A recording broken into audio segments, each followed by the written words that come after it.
ఇప్పుడు నాకు ఒక కోరిక కలిగింది, ఆయన్ని కొంచెం రెస్ట్ తీసుకోమని నేను నుంచుందాం అనుకుంటున్నాను. ఇదంతా ఒక లెవెల్, ఒక జోక్ వేస్తాను. మీ ఆన్సర్లన్నీ నాకు ఫ్రీగా ఇవ్వాలి.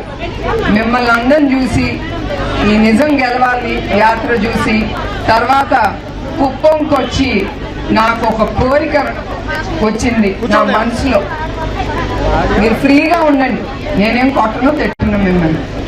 చంద్రబాబు నాయుడు గారు 35 ఏళ్ళ నుంచి మీరు ఆ నమ్మకంతో ఆయన ఎమ్మెల్యేగా చేశారు, అవునా కాదా? ఇప్పుడు నాకు ఒక కోరిక కలిగింది, ఆయన్ని కొంచెం రెస్ట్ తీసుకోమని నేను నుంచుందాం అనుకుంటున్నాను.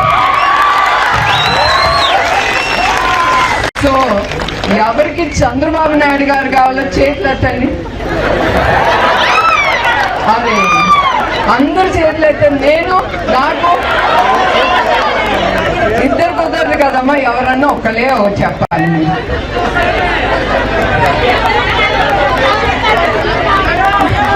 నేను ఇది ఊరికనే అంటున్నాను, నేను ఏది చేసినా నా మనసుకి తోసేది నేను చేస్తాను. నాకేదో ఈ పోస్ట్ కావాలి ఆ పోస్ట్ కావాలని మాత్రం కాదు, నాకేం అక్కర్లేదు. మా ఆయన నన్ను బాగా చూసుకుంటారు, నేను చాలా సంతోషంగా ఉన్నాను. నా కంపెనీలో ఇట్లా మిమ్మల్ని అందరినీ తప్పకుండా కలుసుకుని నేను సంతోషిస్తాను. ఇది ఊరికే ఒక జోక్ కింద, ఎప్పుడు సీరియస్ గా మాట్లాడితే బాగోదు కదా, అది ఒక లైటర్ మూమెంట్. ఇది నిజం అనుకోపాకండి, ఆయనే ఉంటారు మీకు ఎప్పుడు. నారా భువనేశ్వరి గారి ప్రసంగం చూస్తే స్పష్టంగా అర్థమైపోతుంది చంద్రబాబు నాయుడు పని అయిపోయిందని. సో మేము ఏదైతే ఎన్ని రోజులు చెప్పుకుంటూ వచ్చామో ఈరోజు తన మనసులో మాట, చంద్రబాబు నాయుడుకి రెస్ట్ తీసుకునే వయసు వచ్చింది, ఇక ఆయన రెస్ట్ తీసుకుంటాడు, కుప్పంలో కంటెస్ట్ చేయాలని నాకు కోరికగా ఉంది అని చెప్పి భువనేశ్వరి గారు తన కోరిక బయట పెట్టడం చూస్తుంటే పాపం చంద్రబాబు నాయుడుకి పని అయిపోయిందన్న సంగతి అర్థమై ఉంటుందని అనుకుంటున్నాను. ఎందుకంటే ఈరోజు కుప్పం ప్రజలకి తాను 3 సార్లు ముఖ్యమంత్రి అయినా మంచినీళ్ళు కూడా ఇవ్వలేని పరిస్థితి. 26వ తేదీ జగన్మోహన్ రెడ్డి గారు వస్తున్నారు. కుప్పం చిరకాల కోరిక అయిన మరి హంద్రీ నివా ద్వారా ఏ విధంగా నీళ్లు ఇవ్వబోతున్నారో కళ్ళారా చూడబోతున్నారు. అంతేకాకుండా అక్కడ ప్రజలు కోరుకున్న విధంగా మున్సిపాలిటీని చేశాం, రెవెన్యూ డివిజన్ని చేశాం.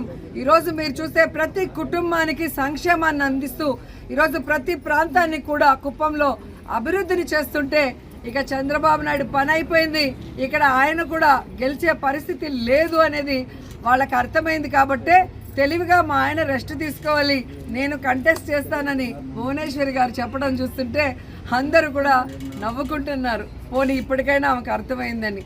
సో కుప్పం ప్రజలకే ఏమీ చేయని చంద్రబాబు నాయుడు ఈ రాష్ట్ర ప్రజలకు ఏమీ చేయడన్న సంగతి రాష్ట్ర ప్రజలకు తెలుసు. కాబట్టే కుప్పంతో సహా 2024 175కి 175 జగనన్న కొట్టబోతున్నాడు. ఈ రాష్ట్ర ప్రజలకి మరింత సంక్షేమాన్ని మరింత అభివృద్ధిని అందించబోతున్నారు.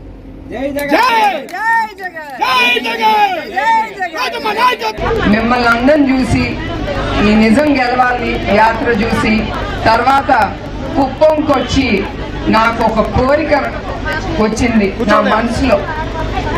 మీరు ఫ్రీగా ఉండండి, నేనేం కొట్ట